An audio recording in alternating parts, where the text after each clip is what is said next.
Bien-aimés frères et sœurs dans le Seigneur, nous vous saluons dans le nom merveilleux de notre Seigneur Jésus-Christ. Nous sommes très heureux de nous adresser à vous dans ce cadre du Congo Mission Network pour vous présenter sommairement certaines activités que nous organisons avec le peuple autochtone que nous appelons généralement chez nous le peuple batois. C'est le pasteur Dieudonné Chimanga Mukadi, deuxième vice-président communautaire et représentant légal deuxième suppléant de la communauté presbytérienne de Kinshasa, en charge de la santé et des propriétés. Et je suis particulièrement chargé de la mission auprès de peuples batois ou de peuples autochtones. Et c'est dans ce cadre que nous tenons à vous présenter brièvement les quelques activités que nous organisons là-bas. En effet, depuis 2002, la communauté presbytérienne de Kinshasa a commencé la mission auprès de peuples autochtones à Mbandaka, à Bikoro, à Ingende et leurs environs. C'est dans l'ancienne grande province de l'Équateur. Et chemin faisant, l'Assemblée générale de 2021 a fait de la mission auprès de peuples autochtones un projet prioritaire. C'est ainsi que cette mission continue aujourd'hui avec des paroisses à Mbandaka et plusieurs cellules à Bikoro, à Ingende et leurs environs. Au-delà des églises, nous avons commencé les projets des écoles et même de leur construction. Et au jour d'aujourd'hui, le peuple autochtone sous notre direction gère 146 écoles maternelles, primaires et secondaires et dispose même d'une sous-coordination. Le problème est que la procédure gouvernementale pour faire fonctionner une école est très longue. Elle commence par initier l'école, par la construire, par solliciter l'agrément, attendre la mécanisation et enfin arriver à la budgétisation. Cette longue procédure rend la tâche difficile aux organisateurs que nous sommes et décourage beaucoup plus les enseignants qui doivent attendre longtemps pour être rémunérés. Et les constats suivants font l'objet de nos préoccupations pour un accompagnement sérieux. Nous avons constaté pendant nos tournées que toutes ces écoles sont soit en bambou, soit en terre battue, soit en paille. 7 écoles sur 146 sont mécanisées et payées. 4 écoles sur 146 sont déjà mécanisées mais non payées. Et les autres, c'est la grande majorité, les autres attendent encore leur agrément, leur mécanisation et leur budgétisation qui tardent à venir. Nous avons aussi constaté que sur place, les enfants de peuples batois qui viennent à l'école, ils sont souvent sans cahier, sans manuel scolaire, sans uniforme et des fois même, pieds nus par faute de moyens. Avec l'appui de quelques partenaires intéressés, nous avons commencé par offrir quelques tôles à quelques écoles pour ne fût-ce que se protéger en cas de pluie, mais sur des écoles construites en matériaux non durables.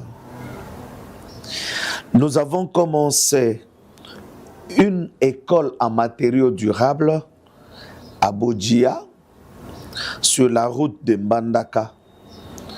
Mais vu le nombre d'écoles que nous disposons aujourd'hui, nous sollicitons votre accompagnement pour améliorer tant soit peu les conditions d'études de ces enfants.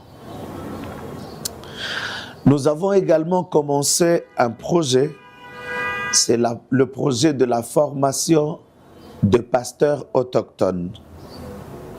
Depuis l'année académique 2024-2025, nous avons reçu 3 jeunes diplômés autochtones désirant faire la formation pastorale. 2 venaient de l'intérieur, c'est-à-dire un de Bikoro et le 2e de Ingende. Le 3e venait de la ville de Mbandaka.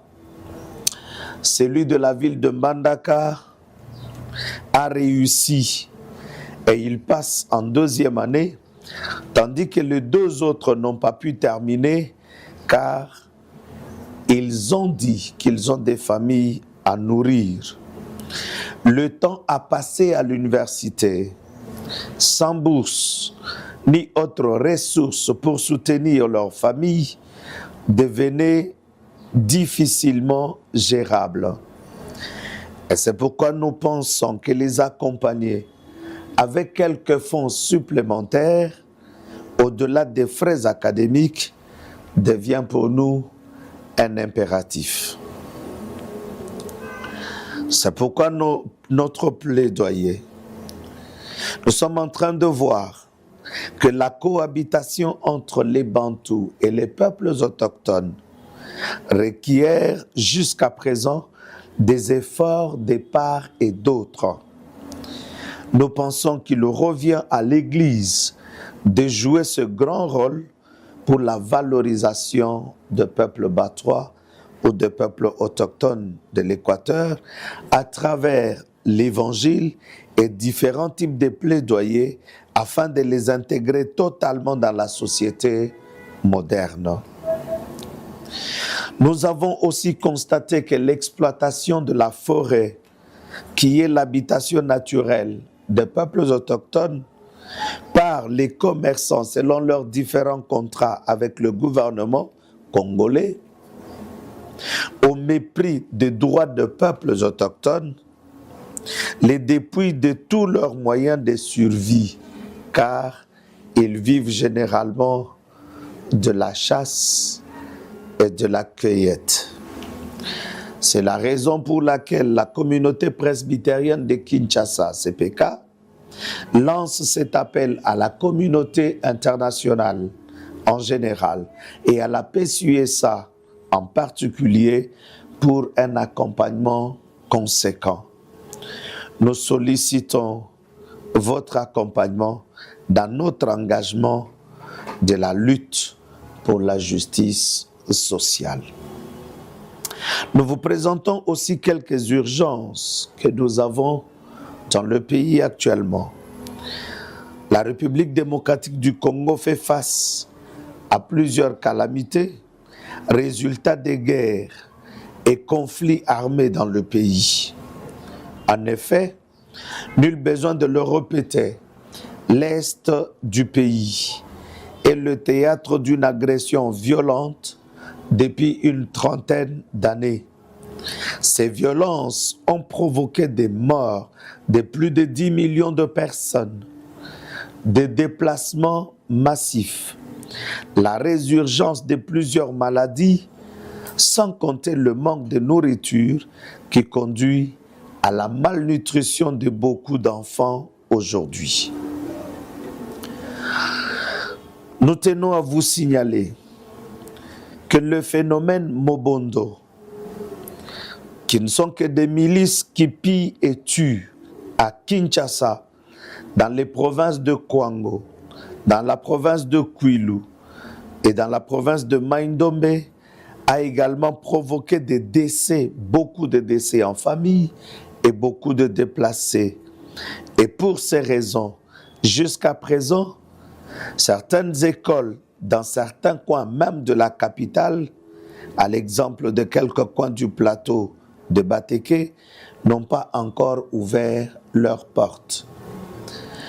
Et ceux qui travaillent au champ ne savent plus reprendre les travaux dans leurs fermes, ce qui rend difficile le travail. Présentement, plusieurs épidémies et des endémies sont signalées ça et là dans le pays, tant dans la ville-province de Kinshasa que dans les provinces.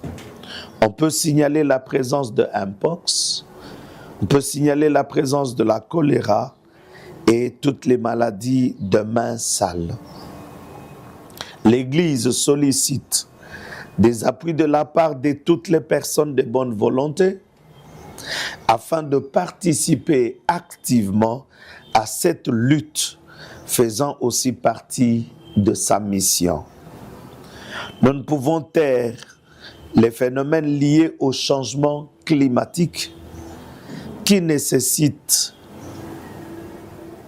information, formation et accompagnement. Dans nos perspectives d'avenir au niveau de la communauté presbytérienne de Kinshasa, tel que la Bible déclare, la justice élève une nation. Et pour cette raison, la CPK sollicite votre accompagnement dans sa lutte pour la justice sociale, pour la justice transactionnelle et pour la justice environnementale. Sans mettre de côté la recherche constante de la paix et la détraumatisation de la population. Votre appui à ces orientations nous sera de grande utilité. Que le Seigneur Jésus-Christ vous bénisse tous et bonne suite de programmes au Congo Mission Network. À Dieu soit la gloire.